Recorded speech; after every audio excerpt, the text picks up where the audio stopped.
Welcome back. اب ہم ذرا ذکر کریں گے کہ مولانا فضل الرحمان نے جو قومی اسمبلی میں گفتگو کی ہے۔ اعظم چودھری صاحب بتائیے گا، آج مولانا صاحب نے تو بڑے واضح انداز میں کہا ہے کہ ایکسٹینشن فوج کی ہو، عدلیہ کی ہو یا سول بیوروکریسی کی ہو، اوورآل غلط ہے۔ یعنی ایکسٹینشن کے حوالے سے وہ کہہ رہے ہیں کہ وہ کسی صورت کسی طرح کی حمایت نہیں کریں گے۔ اچھا، گزشتہ روز بھی ان کا اسی حوالے سے ایک بیان اس سے ملتا جلتا سامنے آ چکا ہے۔ مولانا فضل الرحمان نے آج قومی اسمبلی میں اپنی جو پوزیشن ہے وہ کلیئر کی ہے کہ وہ حکومت کی اس پالیسی جس میں نئی ترمیم کے حوالے سے ذکر کیا جا رہا ہے اس کے ساتھ نہیں کھڑے۔ تو آپ کیا دیکھ رہے ہیں، کیسے حکومت اپنے نمبرز پورے کرے گی؟ وہ جو ذکر کیا جا رہا تھا کہ ان کے نمبرز پورے ہیں اور کم و بیش 3 ووٹ کا فرق ہے اور باقی ہم نے پورے کر لیے ہیں، تو مولانا کے اس بیان کے بعد کیا صورتحال ہے؟ اچھا، میرا خیال ہے کہ سب سے جو سمارٹ پولیٹیکل موو ہے وہ مولانا صاحب کی ہے۔ ابھی میرے بھائی نے لاہور کے جلسے کا ذکر کیا، دیکھیں مولانا صاحب باقاعدہ اپنے آپ کو اپوزیشن کے ساتھ کھڑا کر چکے ہیں اور بار بار یہ کہہ رہے ہیں کہ میں اپوزیشن کے ساتھ کھڑا ہوں، حکومت کے ساتھ نہیں کھڑا۔ لیکن لاہور کے اندر جو جلسہ ہوا تھا، جس طرح مولانا صاحب کو فیسیلیٹیٹ کیا گیا، اس سے بہت ساری چیزیں واضح ہو گئی تھیں۔ آج اسمبلی میں مولانا صاحب نے جو تقریر کی، اچھا وہ بڑی دلچسپ تقریر ہے۔ اگر اس پہ تھوڑا غور کریں تو مولانا صاحب ایک طرف ایکسٹینشن کی مخالفت کر رہے ہیں، دوسری جانب حکومت کو مشورے بھی دے رہے ہیں کہ آپ کس طرح اس میں سے نکل سکتے ہیں اور کس طرح اپنا مقصد حاصل کر سکتے ہیں۔ اب مولانا صاحب ان کو جو راستہ بتا رہے ہیں اس میں دیکھیں کہ نہ قاضی صاحب چیف جسٹس ہیں، نہ اس میں منصور علی شاہ صاحب چیف جسٹس ہیں۔ اس میں آپ 4th یا 5th نمبر پہ جو آنے والے حکومت کے پسندیدہ جج ہوں گے وہ چیف جسٹس ہوں گے۔ اور اسی وقت اسی تقریر کے بعد مولانا صاحب کو اسپیکر کی جانب سے دعوت دی جاتی ہے کہ ایک کمیٹی جو اس کے حوالے سے ورکنگ کر رہی ہے، آپ اس میں شمولیت اختیار کریں۔ اچھا، ان کا وہ فٹنس والے بیان کا آپ ذکر کر رہے ہیں، وہ جو انہوں نے گفتگو کے دوران ہی اس کا اشارہ کیا، فٹنس کو جی اس میں مولانا صاحب کمیٹی کا حصہ بن جاتے ہیں۔ اب دیکھیں مولانا صاحب کے پاس ٹوٹل قومی اسمبلی میں 8 سیٹیں اور سینٹ میں 5 سیٹیں، لیکن اس وقت پوری سیاست کا محور اور مرکز وہ مولانا صاحب بن چکے ہیں۔ مولانا صاحب اپنی امپورٹنس تمام پارٹیوں کے سامنے وہ ظاہر کر چکے ہیں۔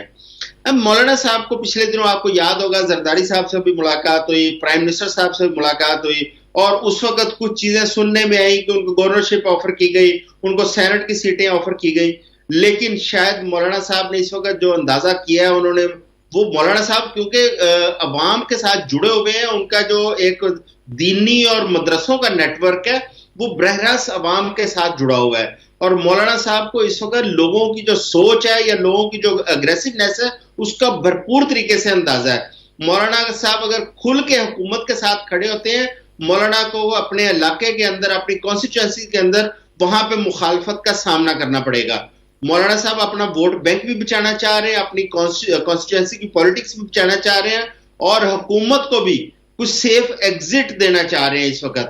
اور وہ اس میں کامیاب ہوتے ہوئے نظر بھی آ رہے ہیں۔ یہ تو جب بل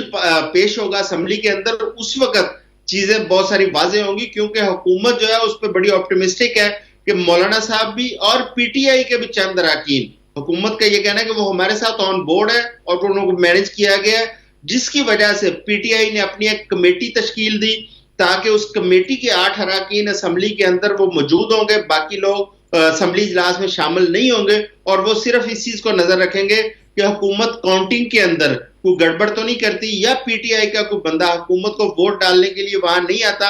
یہ پی ٹی آئی کی اسٹریٹجی تھی۔ لیکن مولانا صاحب اگر اسمبلی میں آتے ہیں اور وہاں پہ آگے ووٹ نہیں دیتے، پھر مولانا صاحب کی جو اصل اسٹریٹجی ہے وہ کلیئر ہوگی، وہ اس وقت زیادہ کلیئر ہوگی۔ مولانا صاحب کی پولیٹیکل موو ہے، اس کو آپ ابھی تک اس کو آپ حتمی اس پہ کوئی رائے نہیں قائم کر سکتے۔ صحیح ہے۔ اچھا سلمان ریز صاحب، کیا لگتا ہے وہ بل جو ہے وہ لازمی آئے گا اور اس میں مولانا صاحب کی جو کچھ تجاویز ہیں اس کی بنیاد پر امینڈمنٹ کر دی جائے گی اور پھر ان کی حمایت حاصل کی جائے گی؟ اور اس کے ساتھ ساتھ یہ بھی بتائیے گا، مولانا صاحب نے پیپلز پارٹی کو بھی تنقید کا نشانہ بنایا، انہوں نے کہا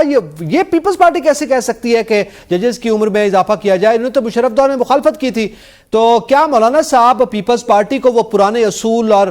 پرانا جو ان کا انداز تھا یا ان کے جو ڈیمانڈز تھیں وہ یاد کروانے میں اور اس پہ واپس لانے میں کامیاب ہو پائیں گے؟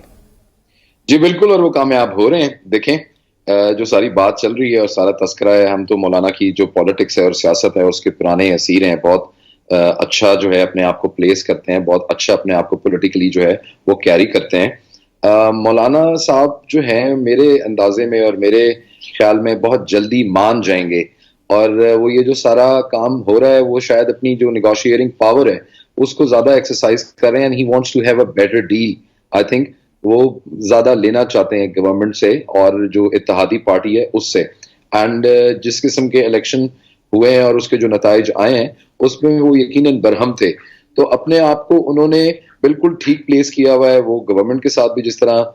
ذکر کر رہے ہیں وہ اپنے ساتھ گورنمنٹ کے بھی چل رہے ہیں, ان کو بھی مشورے دے رہے ہیں, اور ساتھ اپوزیشن کے ساتھ بھی ان کے جو روابط ہیں وہ قائم ہیں. تو اس پہ تو کوئی شک نہیں ہے, کوئی دو رائے نہیں ہے. From where I see it, he just want a better deal, اور وہ اپنی جو ویلیو ہے یا جو قیمت ہے وہ تھوڑا سا ریز کرنا چاہ رہے ہیں, بارز ون. اور دوسرا, وہ بہت جلدی مان جائیں گے, please don't worry about it.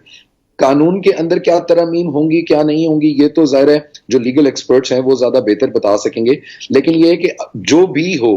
What ever way this turns out to be, وہ گورنمنٹ کے لیے فائدہ مند ہوگا eventually in the long run. اور وہ لوگ جو اپنی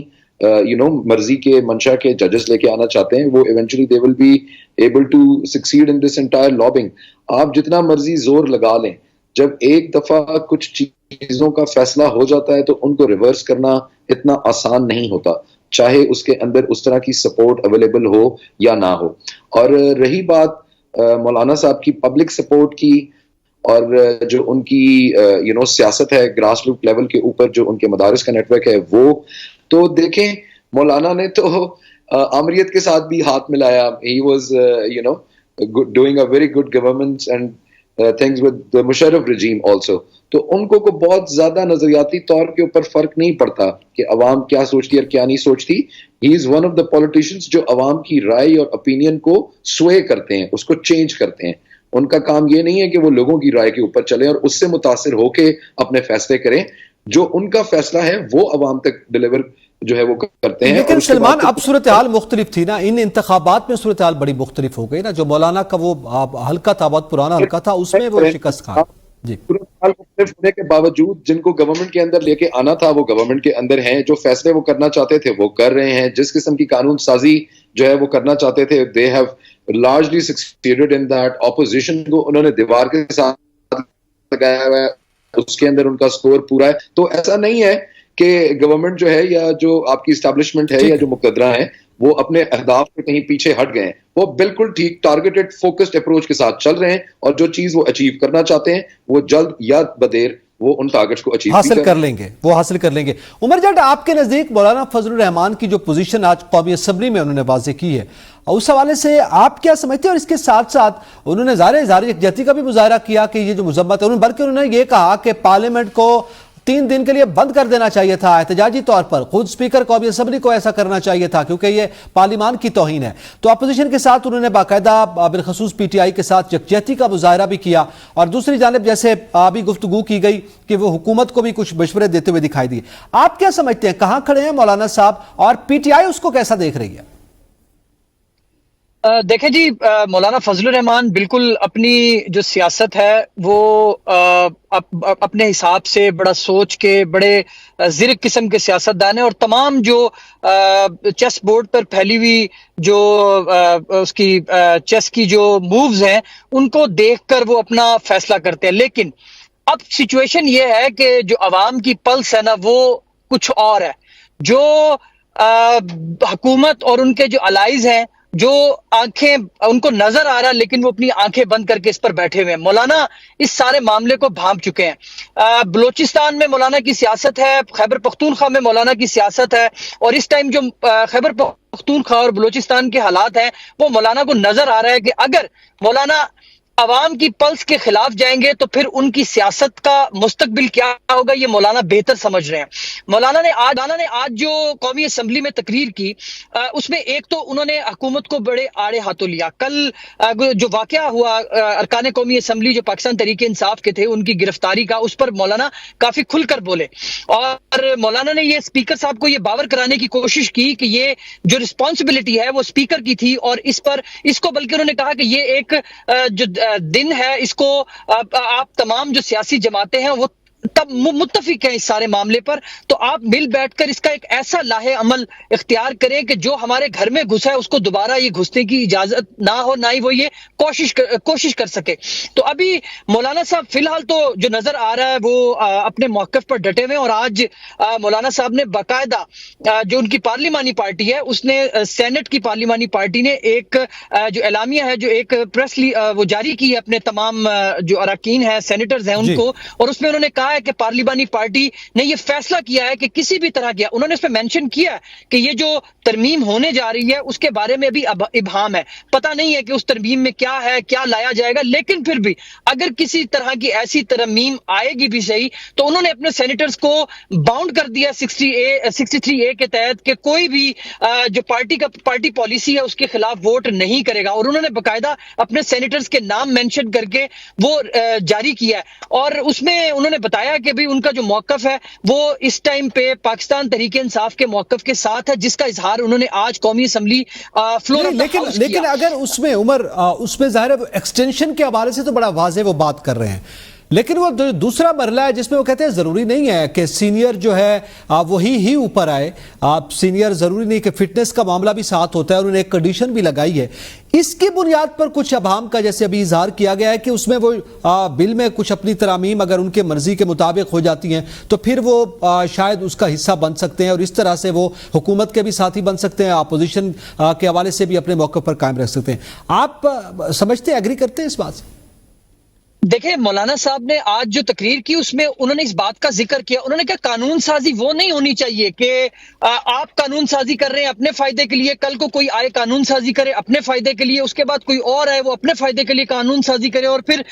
یہ سلسلہ جو ہے وہ نہ ختم ہونے والا سلسلہ جو جاری رہے۔ انہوں نے جو آج چوئی صاحب نے جس کمیٹی کی بات کی اس میں اس کے حوالے سے انہوں نے بنیادی طور پر مشورے دیے، اور اس کمیٹی میں اسپیکر صاحب نے ان سے درخواست کی تھی کہ آپ بھی اس کمیٹی میں جائیں، کیونکہ ان کی جو تجاویز تھیں جو انہوں نے فلور آف دا ہاؤس دی، ان پر وہ یہ چاہتے تھے کہ وہ اس کمیٹی میں ڈسکس ہوں، تو جس پر اسپیکر نے کہا کہ آپ بھی اس کمیٹی میں جائیں، بلکہ پاکستان تحریک انصاف کے جو رہنما ہیں Omar Ayub, leader of the opposition, ان کو بھی کہا انہوں نے کہ آپ بھی ان کے ساتھ جائیں۔ لیکن آج جب وہ مخصوص جو کمیٹی بنائی گئی اس کا جو پہلا اجلاس تھا جس میں جو خورشید شاہ ہیں جو ان کو ہیڈ بنایا گیا اس کمیٹی کا، وہاں پر بھی کچھ لوگ جو حکومتی سپوائلرز ہیں وہ وہاں پر موجود تھے، اور انہوں نے جس خدشے کا اظہار آپ کر رہے ہیں، جس کا اظہار مولانا فضل الرحمان نے فلور آف دا ہاؤس کیا، اس کا پہلا جو سامنے آیا ہے، جو اس کی جو چیز سامنے آئی ہے، نتیجہ سامنے آیا، وہ آج اس کمیٹی میں تھا، جس میں خواجہ آصف صاحب جو ہے وہ اٹھ کر چلے گئے، اور باقاعدہ آپ نے ویڈیوز دیکھی کہ انہوں نے انکار کر دیا، وہ واک آؤٹ کر کے جا رہے تھے، پھر محمود خان اچکزئی نے ان کو واپس بلایا۔ تو یہ اس سے سیریسنس کا اندازہ جو ہے نا وہ آپ کو ہوگا کہ فلور آف دا ہاؤس کھڑے ہو کر حکومتی جو لوگ ہیں وہ کیا بات کرتے ہیں، کمیٹیوں میں جا کر ان کا رویہ کیا ہوتا ہے، اور اس کے بعد جب عمل کی بات آتی ہے تو ان کا رویہ کیا ہوتا ہے۔ اب تمام جو حکومت ہے ان کا جو موقف تھا جو اس سارے معاملے پر جو واقعہ ہوا وہ کچھ اور تھا، خواجہ آصف کا موقف کچھ اور تھا، تو یہ حکومت میں بھی کچھ لوگ ہیں، تو یہ اس سارے جو معاملے کو خراب کرنے کی آپ خراب کرنے کی سبوتاژ کرنے کی آپ سمجھتے ہیں کوشش کر رہے ہیں، بلکہ یہ باتیں آج خورشید شاہ نے بھی اور دیگر کمیٹی اراکین نے بھی کی کہ آپ ماضی کو چھوڑیں، ہم آگے بڑھنے کی بات کر رہے ہیں۔ اچھا ابراہیم، خواجہ آصف کا ہم ذکر کر رہے ہیں، ہمارے وزیر دفاع ہیں، انہوں نے ساتھ یہ بھی کہا وزیر اعلیٰ KPK کے حوالے سے کہ ایک صوبے کا وزیر اعلیٰ ایک ملک سے ڈائریکٹ کیسے بات کر سکتا ہے، وہ براہ راست رابطہ نہیں کر سکتا۔ کیا سمجھتے ہیں آپ؟ ظاہر ہے ایک صوبے کے وزیر اعلیٰ کے حوالے سے یہ سوال اٹھایا گیا ہے، وہ سوال اپنی جگہ پر موجود ہے، مگر وفاق کا ایک وزیر ایک صوبے کے وزیر اعلیٰ کے حوالے سے سوال اٹھا سکتا ہے؟ دیکھیں، یہ دو تین چیزیں بڑی سمجھنے کی ضرورت ہے۔ جس طرح یہ آئیڈیلائز کر رہے ہیں ہمارے وزیر دفاع کے، ایک ملک ہے دوسرے ملک کے ساتھ وہ خارجہ پالیسی کے ذریعے بات کر سکتا ہے، لیکن بلوچستان ہو یا KPK ہو، ان میں جو قبائل سسٹم ہے ان کا افغانستان کے اندر لنکس ہیں، کیونکہ رشتہ دار وہاں پہ ہیں، فیملی دادی آدی ہوئی ہیں، تو یہ وہ والا معاملہ نہیں ہے جو آپ یورپ کی بات کریں، پاکستان انڈیا کی بات کریں، پاکستان کی ایران کے ساتھ بات کریں، یا کسی دوسرے ملک کے ساتھ آپ بات کریں، جی پاکستان جو ہے فورن آفس کے ذریعے اس ملک کے ساتھ بات کر سکتا ہے۔ ان کی پہلے بھی ٹرم موجود تھی، اسی طرح کے قبائلی جو ہے وہ سسٹم وہاں پہ چلتا آ رہا ہے۔ آپ نے بعد میں جو کچھ کیا اس کا نتیجہ آپ بھگت رہے ہیں کہ آپ کی جو پولیس ہے، آپ کے جو عوام ہے وہ سڑکوں پر آ گئی، اور آپ کو وہاں پہ برداشت کرنا پسند نہیں کرتے۔ دوسری چیز یہ ہے کہ وزیر اعلیٰ صاحب نے جو بات کی، ان کو ایک چیز کا خدشہ ہے کہ جو چیز بلوچستان میں ہوئی ہے وہ آئندہ کچھ سالوں کے اندر خیبر پختونخوا کے اندر بھی ہوگی، اور اسی طرح عوام جو ہے وہ نکلے گی، حکومت کو برا بلا کہے گی، عوام جو ہے وہ ملک کے خلاف، ریاست کے خلاف جو ہے وہ بغاوت کے اوپر اتر آئے گی۔ اس کی وجہ بنیادی طور پر یہ ہے، جس طرح آپ نے یاد ہوگا، آپ نے دیکھا ہوگا کہ سوات کے اندر ایک چھوٹا آپریشن کیا گیا تھا آج سے چند سال پہلے، جس کے اوپر مراد سعید نے اس کے اگلے دن یا اس کے اگلے ہفتے جو ہے احتجاج کیا تھا اور لیڈ کیا تھا اس کو، جس کے بعد اس میں یہ کہا گیا تھا کہ آئندہ یہاں پہ کوئی آپریشن جو ہے وہ نہیں ہوگا، بڑے مشکل سے یہاں پہ امن امان جو ہے وہ قائم کیا گیا ہے۔ اسی وجہ سے علی امین گنڈا پور صاحب کی بھی یہی میرے خیال سے خواہش ہوگی کہ وہ اس طرح کی کوئی بھی ایسی ایکٹیویٹی جو ہے وہ خیبر پختونخوا کے اندر نہ کی جائے جس سے بدامنی جو ہے وہ پھیلے اور جو لوگ ہیں وہ جو ہے وہ خوش ہو اس طرح کی ایکٹیویٹی کے اندر جو ہے وہ حکومت کو برا بلا کے یا ریاست کے خلاف آ کے جو ہے وہ کھڑے ہوں۔ دوسری چیز جو وزیر دفاع ہیں، وزیر دفاع کو میرے خیال میں ایک بات ان کی بالکل درست ہے کہ اگر آپ نے کسی دوسرے ملک کے ساتھ بات کرنی ہے تو آپ نے فورن آفس کے تھرو بات کرنی چاہیے، نہ کہ وزیر اعلیٰ جا کے جس طریقے سے بات کرے۔ لیکن دوسری طرف ان کو یہ بھی دیکھنا چاہیے جو بلوچستان اور خیبر پختونخوا کے اندر ہو رہا ہے اس کی ذمہ داری تو وزیر دفاع کے اوپر آتی ہے۔ وزیر دفاع کو تو پتہ ہی نہیں ہوگا کہ اس وقت خیبر پختونخوا کے اندر کیا ہو رہا ہے، بلوچستان کے اندر کیا ہو رہا ہے، آپ کی جو ڈیفنس پالیسی ہے وہ کیا ہے، آپ کی ذمہ داریاں کیا ہیں۔ اس چیز کا میرا نہیں خیال کہ خواجہ آصف صاحب جس پہ ان کا بیان آنا چاہیے تھا، جس پہ بیان آنا چاہیے تھا وہ بیان نہیں آ رہا جو ان کی وزارت سے متعلق خواجہ، میں پہلے بھی آپ کے پروگرام میں یہ بات کر چکا ہوں، خواجہ آصف صاحب اگر ذرا بھی کسی پالیسی سے ہٹیں گے تو وہ اپنی سیٹ سے جو ہے وہ ہاتھ دھو بیٹھیں گے، ان کی تو مجبوری ہے، وہ تو صرف آگے پارلیمنٹ میں تقریر کر دیتے ہیں، اپوزیشن کو برا بلا کہہ دیتے ہیں، جس وقت وہ اقتدار سے صحیح وہ مجبوریوں کی گونج صرف ابراہیم مجبوریوں کی گونج صرف